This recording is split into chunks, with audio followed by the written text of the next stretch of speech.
Welcome to Film on Tape, a free audio library for creatives in film and television. My name is Misha Calvert, and I've worked as an actor, writer, director, and producer for many decades. I had so many questions when I was first getting started in New York, and I just wanted fast, free answers. That is what this library is for. The work that you do as a creative is so important. I really hope that this library is going to help get your work out there. Film on Tape is sponsored by Vermilion, a coaching and educational company for creatives. You can learn more at clubvermilion.com. Have you ever had to push through something? Probably something really hard that scares you. Maybe it's a goal that you have, or you're really pushing to get to that next level of income, or you're trying to get the bigger lead roles and all you can get is the freaking supporting roles and the verticals, and you want to book the legit or whatever it is. Even like at the gym, there's this feeling of needing to push through, and sometimes the level of effort required to actually get to that next phase feels almost impossible. Like the mountain is so high that it's almost physically impossible to climb it. I want to give you a formula today that will help to understand why that mountain feels so unclimbable and so big, and also some practical tools and steps and ways of thinking about it so that you might actually, after this episode, you might feel like you have the tools to push through whatever it is. Because look, the people who listen to this podcast are goddamn ambitious. You guys are out there absolutely crushing in career, and you're really swinging big. Like, this is not a small mind, small time kind of crew. The people that I talk to who listen, you are really going for your dreams. So I hope that this episode is going to be able to put into context why you sometimes hit a wall, like you're making gains, and then you hit a wall. It's like, I can't seem to push through this thing. This is like my plateau. Like, I don't know where to go from here or how to push through. I'm going to give you some tips that I hope will help you to do that. So I want to introduce the concept of using discomfort as a roadmap for growth. So instead of discomfort being something bad, it's actually something really good because it shows you the way forward. To explain how to use discomfort as a roadmap for growth, I first want to lay out the idea of the unaligned versus the unfamiliar, because in order to use your discomfort accurately as a map, you're going to have to be able to discern the difference between something that is unaligned and unfamiliar. Let me explain a little bit more. So, examples of things that can look very similar, but they're in those two totally different categories. Let's say that you find yourself minimizing yourself in order to please other people. That would be unaligned, versus checking your ego and being more humble because that's just what you need to do. So that would be something maybe that's unfamiliar. Unaligned is saying yes to a low rate because you're not in your worth and you're like, oh, I don't know if I can get any better, scarcity. So you say yes to low money, versus unfamiliar. Maybe you say yes to low money because you usually are expecting money for every single piece of creative work that you deliver. And you know this opportunity is going to open you up to a whole new community of people. So you say yes to a pro bono job not because you have low worth, but because you know it's going to yield opportunities. So unaligned could be staying up too late scrolling. Unfamiliar might be staying up too late because you're in a creative flow on a project. Unaligned is sticking with a collaborator who belittles you, versus unfamiliar might be taking on a project with a collaborator who challenges you and makes you think about things in a new way. So the difference between unaligned and unfamiliar, you have to be able to discern between the two, because in order to know whether the thing that you are trying to get is worth pushing through, it's going to be unfamiliar. If it's unaligned, it's a no-go. That's like literally it's not pushing through. It's don't go here. This is dangerous. Versus pushing through something just because it's unfamiliar. So it's really important when you're thinking about something that feels like a push, like, okay, here's a wall and my progress is stopped. And I can either push through this wall or I can give up. Well, how do you know whether to push or not? That is going to be based on your ability to determine whether this thing in front of you is either it's a push because it's unaligned or it's a push because it's unfamiliar. I also think of unaligned versus unfamiliar in terms of analysis versus emotion. And go with me on this because it really changed me once I was introduced to this concept in group therapy, actually, with my family. And the therapist showed me that, and this is something that a lot of psychologists talk about, your emotions are always right. Your emotions are always accurate and they're always correct. Why? Because they just are. That's how you feel. You feel something and therefore it exists and therefore it's accurate. Versus the thing that's always wrong or incomplete is analysis. So I can be really angry and sad with my sister. And then I create a story, I create an analysis about her that she's an effing bee. And she is just like has empathy problems. And it's probably because A, B, C, D, E, F, G reasons, right? That's analysis and that's always going to be wrong. Nevertheless, we love analysis and we love going into story. But those stories they're not aligned. They're not going to help the situation. Whatever we make up, however we box somebody, that's not going to help the situation versus just staying in the emotion, acknowledging and allowing the emotion, no matter how big it is. That's probably unfamiliar because most cultures, and definitely American culture, doesn't really encourage you to be in your emotions. However, your emotional environment is what is determining whether or not you are willing to push through something or not. This is why the concept of analysis versus emotion is so critical and why you're going to have to get to know your emotions in order to push through, because the thing that is preventing you from pushing through, it's not actually something on the earth plane. It's not like just call so-and-so. There's an emotion that is blocking you from taking the action. It's not the action that's getting in the way or the lack of action. It's an emotion that is stopping you from doing the action, usually fear and some combination of negative emotions. So that's why we really need to allow emotion into the conversation here, because overcoming the emotion that's limiting you is going to allow you to push through. And I mean, that's really it. That's really it. If you deal with the emotion, you will be able to take on whatever the challenge is. You'll be able to figure it out. Analysis, aka story, often takes you out of your body and into your brain. Why is this important?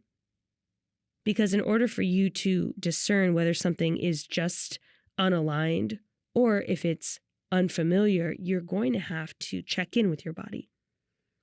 Your body is where mostly your intuition lives. So when you start going to analysis of like, well, what does it mean that this person is being this way and on the team to me, and like this coworker is making up a story about it, so and so.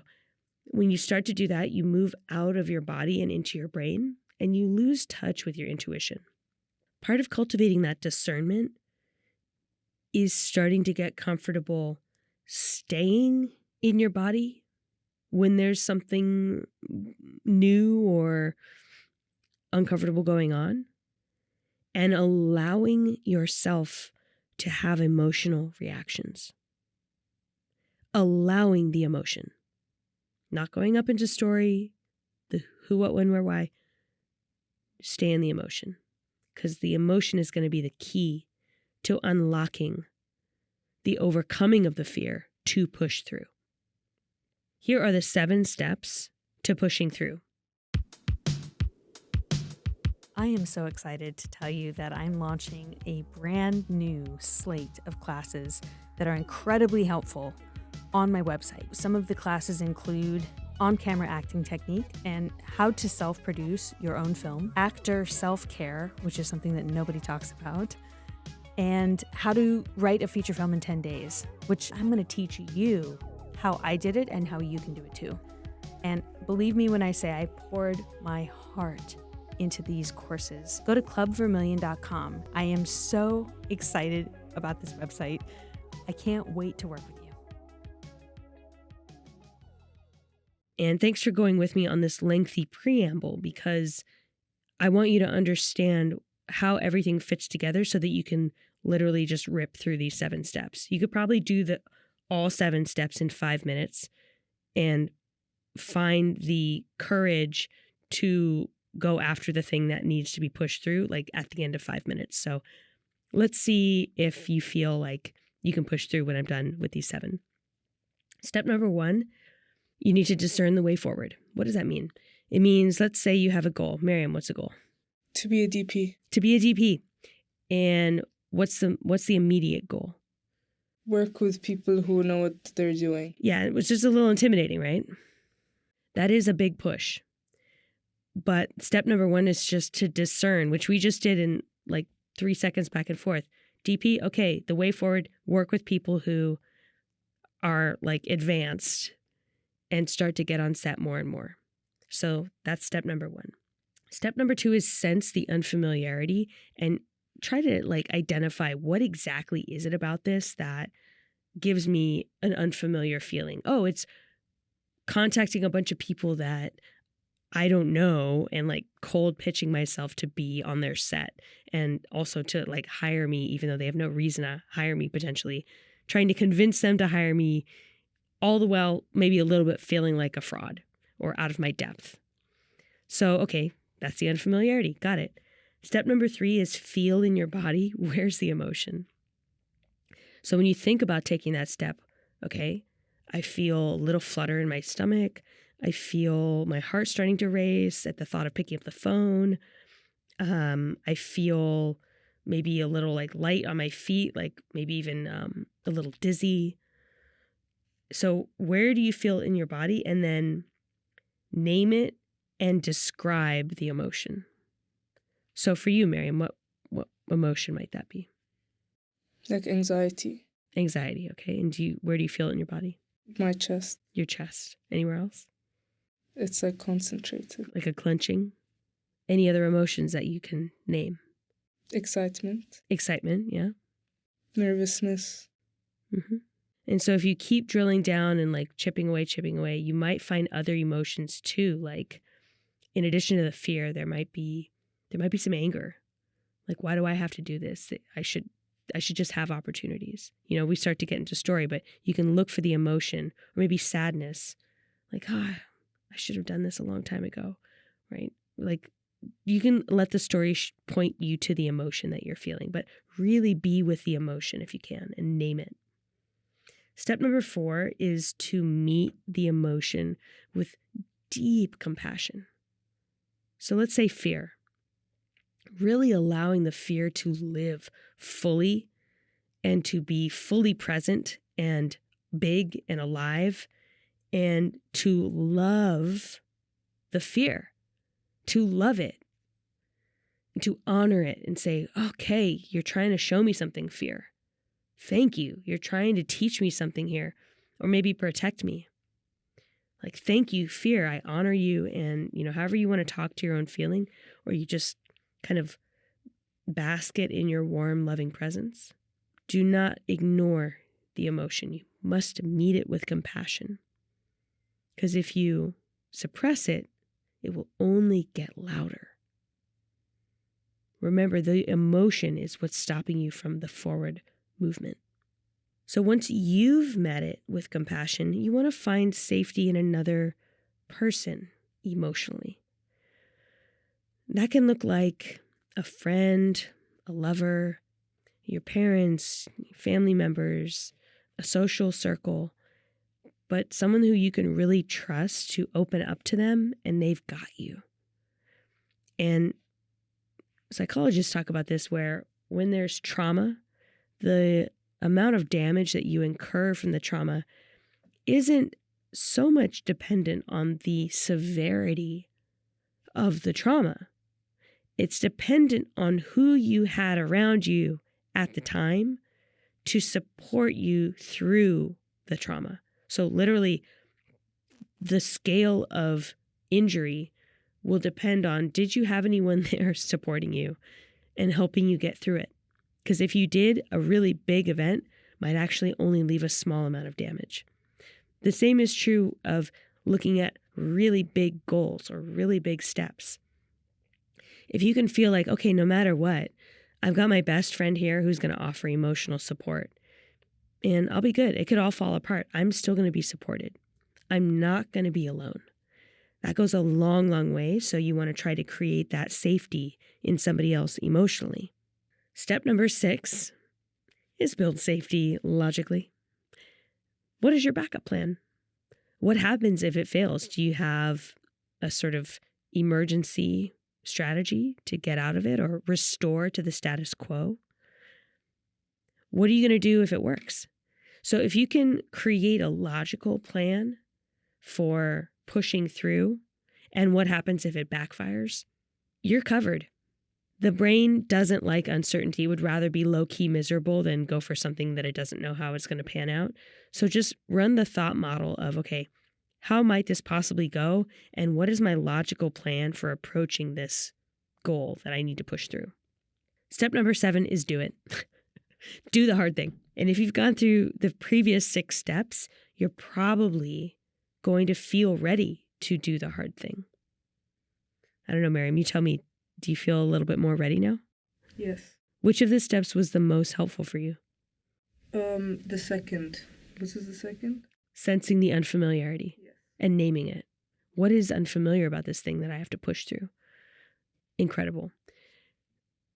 The hardest of those 7 steps will probably be different for everybody. But you see how quickly we were able to just walk right through it. So feel free to replay this episode with any topic that you are trying to push through right now and see if by the end of it, you don't feel ready to literally stop the podcast and go and start the action. Oh my God, that would make me so happy. That's literally what I want. Like, I want to put myself out of business with this podcast. I want you to get so fired up that you stop listening and you just go run off and start doing the thing that we're talking about. That would make me really happy to have like a whole library of unfinished episodes in your podcast player. So please go give it a try. You try it on and you tell me if this works for you, because I want to know. And I wish you extraordinary luck in pushing through. I think it's going to work. Good luck. I'll see you on the other side. Thank you so much for listening to Film on Tape. If you like the way that I approach the industry, check out our other classes, consulting, and mentorship at clubvermilion.com. Vermilion is a home for artists and those looking to expand creatively. Whether you're an actor, a film professional, an entrepreneur, or a CEO, we'll help you find your voice and hone your skills to thrive in any market at any scale. You can schedule a free phone consultation at clubvermilion.com.